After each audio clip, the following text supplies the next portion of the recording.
perawatan burung bondol ijo yang biar reproduksinya lancar atau produktif, burung bondol ijo ini gak bisa di branding dengan satu pasang aja, minimal 2 pasang bahkan lebih bolo.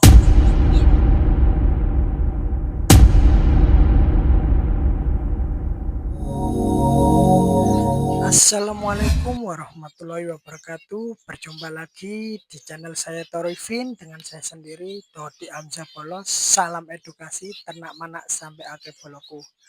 Dimana di kesempatan hari ini saya akan membahas tentang burung bondol ijo Vinusantara ya Bolo, mengenai karakter perawatan serta pakannya ya Bolo, karena banyak para sahabat Vin bilang burung bondol ijo ini sulit untuk diternak atau di branding ya Bolo. Saya akan berbagi pengalaman saya yang sudah saya terapkan di kandang saya dan itu sudah satu ya Bolo. Sebelum saya menjelaskan itu semua, simak terus video saya sampai habis ya Bolo. Alangkah baiknya jangan lupa untuk like, subscribe, dan tekan tombol loncengnya Boloku. Jika ada kritik dan saran jangan sungkan untuk komen di kolom komentar. Share video saya Bolo. Jadi ini yang menurut pengamatan dan analisis saya yang sudah saya amati di kandang saya sendiri ya Bolo. Jadi kalau tak sesuai apa yang sampean amat dan sampean terapkan di kandang sampean, ya mohon maaf karena saya hanya berbagi pengalaman saya saja ya Bolo. Jadi untuk karakter burung bondol ijo, burung bondol ijo ini karakternya pemalu dan terlalu waspada juga, dan dia itu lebih memilih untuk menjauh daripada melawan, gitu aja sih Bolo. Setelah saya amati di kandang saya, begitu burung bondol ijo ini saya lepas di aviari ya. Kenapa kok saya bilang pemalu, terlalu waspada dan lebih memilih menjauh? Burung bondol ijo ini begitu saya campur sama fin-fin lain, ketika burung zebra fin Jepang dan lainnya makan ya di pakan gantung saya ini, burung bondol ijo itu gak mau makan bareng Bolo, dia lebih menjauh. Ketika burung fin-fin lainnya sudah selesai makannya, baru dia makan Bolo. Itu makanya saya sebut burung pemalu. Dan bahkan ketika saya masuk di kandang saya sendiri, burung bondol ijo itu langsung pergi Bolo. Gitu sih Bolo. Sampai saya duduk di lantainya aviari saya ya. Lah kayak di atas lo, cuek kan Bolo. Kalau bondol ijo enggak. Itu sampai gak mau makan, akhirnya saya lebih baik menjauh ya biar makan burung bondol ijonya. Gitu aja sih Bolo. Makanya saya ngomong tuh dia itu pemalu, terlalu waspada, walaupun makan ketika kita masuk langsung wes gitu aja Bolo, menghilang. Dan setelah saya baca di penelitian, ternyata di kehidupan alam liarnya juga sama Bolo. Dia itu pemalu, terlalu waspada dan lebih memilih pergi dibanding melawan. Gitu aja sih Bolo. Ternyata sama di kandang aviari saya juga mengalami gitu, cuma lambat laun ya, semakin lama dia di kandang sudah terbiasa sama kita Bolo. Itu sih. Jadi burung bondol ijo melihat saya itu bukan sebagai ancaman lagi bagi mereka, tapi sebagai kawan Bolo. Gitu. Terus untuk bedain jantan betinanya bondol ijo, kalau untuk bondol ijo yang jantan itu wajahnya itu warna biru ngejreng serta dadanya itu merah sampai perut ya Bolo. Ekornya panjang dan berwarna merah. Tapi kalau untuk yang betina itu semu ya Bolo, birunya semu kayak pudar gitu. Terus dadanya gak ada warna merahnya, ekornya juga pendek. Itu sih Bolo, semu-semu gitu sih. Baik yang dada kuning juga sama sih Bolo bedainnya. Tuh. Terus untuk usia siapan burung bondol ijo, ibaratnya siap untuk reproduksi ya, siap dikawinkan itu usia 7 sampai 8 bulan habis sudah siap reproduksi itu Bolo. Untuk mengenai karakter burung bondol ijo itu aja sih Bolo ya. Dan untuk perawatan burung bondol ijo yang biar reproduksinya lancar atau produktif. Satu ya, burung bondol ijo kalau bisa saya rekomnya di aviari dulu ya Bolo, karena kita dapatnya dari alam ya Bolo ya. Dari alam, dia sudah lihat alam luas, jadi saya rekomnya itu di aviari, bukan di soliter. Kedua, burung bondol ijo ini gak bisa di branding dengan satu pasang aja, minimal 2 pasang bahkan lebih Bolo. Jadi itu sih Bolo, dan saya akan jelaskan kenapa kok saya rekomnya aviari sama lebih satu pasang ya, minimal 2 pasang bahkan lebih ya Bolo. Satu, kenapa kok saya rekom di aviari? Dia itu lihatnya di alam yang luas gitu. Kalau kita taruh kandang soliter, burung itu terbangnya nabrak-nabrak Bolo, sudah terbiasa terbang di alam yang luas gitu.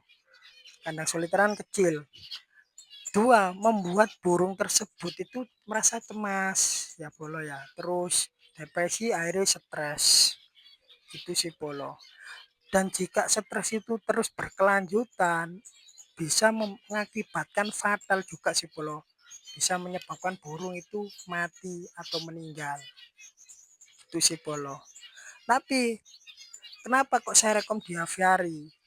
Terbangnya tetap luas ya Bolo ya. Seperti di habitat alamnya luaran sana ya Bolo, tapi tetap harus minimal 2 pasang. Kalau satu pasang itu walaupun kita gabungin satu apa namanya, kita gabung sama fin-fin lain ya, sama kita gabung fin-fin lain kayak Zebrafin Jepang dan lain-lain, menurut kita itu kan sudah rame ya, ada temennya. Tapi menurut burung bondol ijo, dia itu merasa kesepian Bolo, karena gak ada kawanan burung bondol ijo yang lainnya gitu sih Bolo.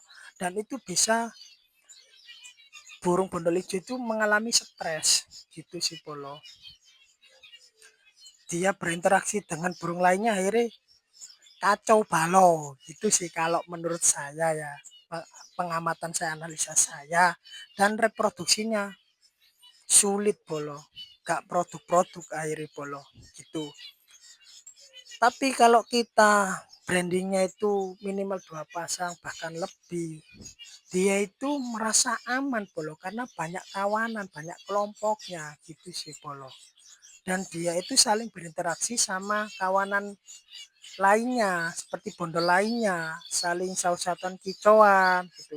Terus suka ngumpul di sana bareng gitu. Terus perilaku alaminya tuh gak hilang Bolo, seperti kayak apa namanya itu, dia matokin bulunya burung bondol hijau lainnya ya. Tak kira bertengkar, ternyata itu saling merapikan bulu Bolo. Gitu. Perilaku alaminya gak hilang. Terus apa namanya itu, dia itu merasa nyaman juga ya Bolo ya. Kalau kita rawat lebih dari 2 pasang itu sih Bolo. Terus dia tuh bisa berinteraksi dengan burung-burung fin lainnya Bolo gitu. Karena burung bondol ijo itu burung yang bersosial, berkoloni dan berkelompok. Jadi dia makannya bareng-bareng. Itu sih Bolo, makan bareng. Terus terbang ngumpul di sana, ngumpul sini gitu sih Bolo. Saling menjaga satu sama lain. Terus di aviari kita harus ada tanaman yang rimbun ya Bolo. Penghijauan yang rimbun. Gunanya apa? Karena burung bondol ijo itu suka main di tanaman yang rimbun ya Bolo. Dan carang-carang yang banyak atau panggilan yang banyak itu bisa membuat burung bondol ijo itu merasa nyaman dan gak bosen gitu loh Bolo. Kalau bisa ada outdoornya, karena burung bondol ijo itu kalau panas itu suka caring juga di tanaman yang paling ujung, paling tinggi lah Bolo, di pucuk sendiri. Biasanya gitu untuk burung bondol ijo itu Bolo.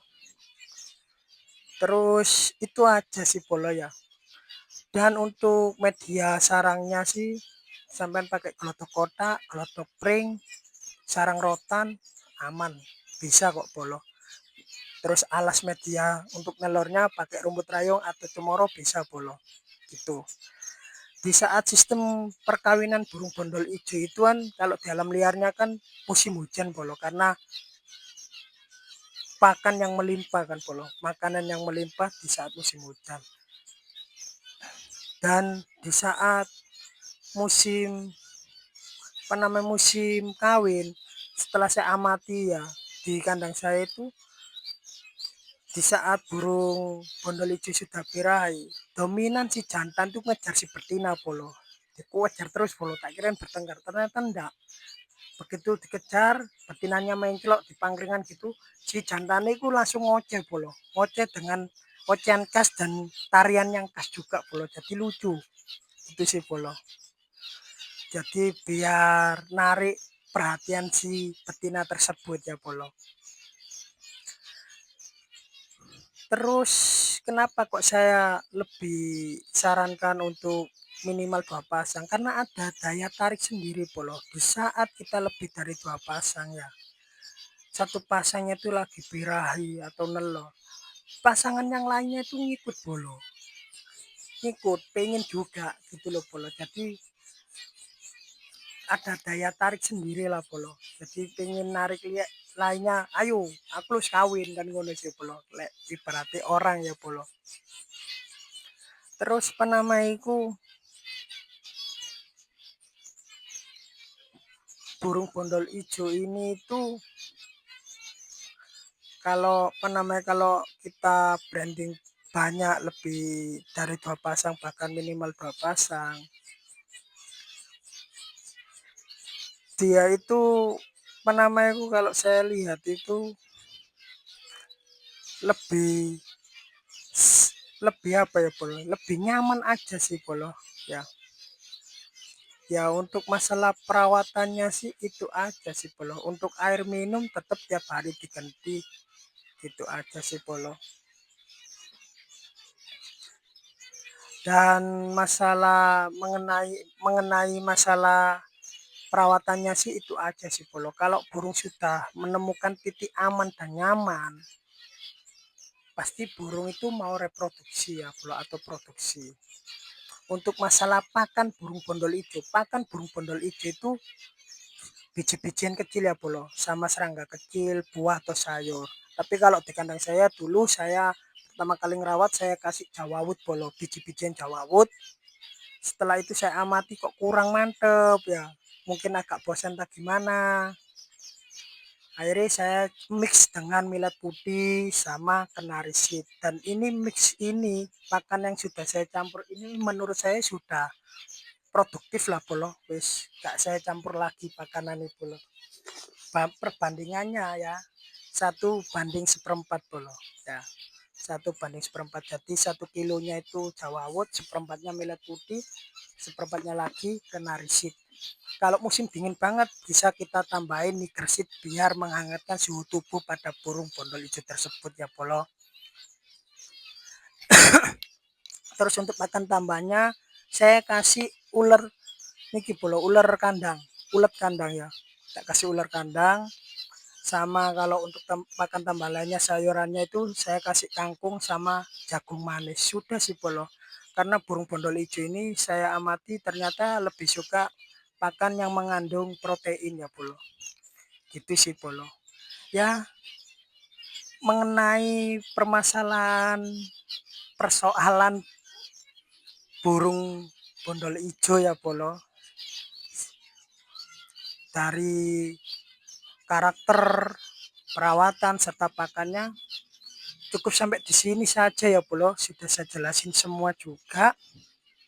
Selamat mencoba ya Polo. Bapak sampean kalau mau diterapkan di kandangi sampean nggih monggo, semoga bermanfaat juga ya Polo. Tetap semangat, konsisten dan terus berinisiatif ya Polo. Jadi saya hanya berbagi pengalaman saya saja, alhamdulillah sudah beranak pinak di kandang saya Polo. Jangan lupa untuk like, subscribe, dan tekan tombol loncengnya Polo. Jika ada kritik dan saran, jangan sungkan-sungkan untuk komen di kolom komentar dan share video saya Polo. Meskipun Polo saya sudah ya Polo pembahasannya Polo mengenai karakter burung bondol ijo, perawatan serta pakannya Polo. Salam edukasi ternak manak sampai akhir Polo. Ikutin terus channel saya Tarofin karena Torvin akan selalu membahas tentang seputaran dunia film ya Polo. Assalamualaikum warahmatullahi wabarakatuh.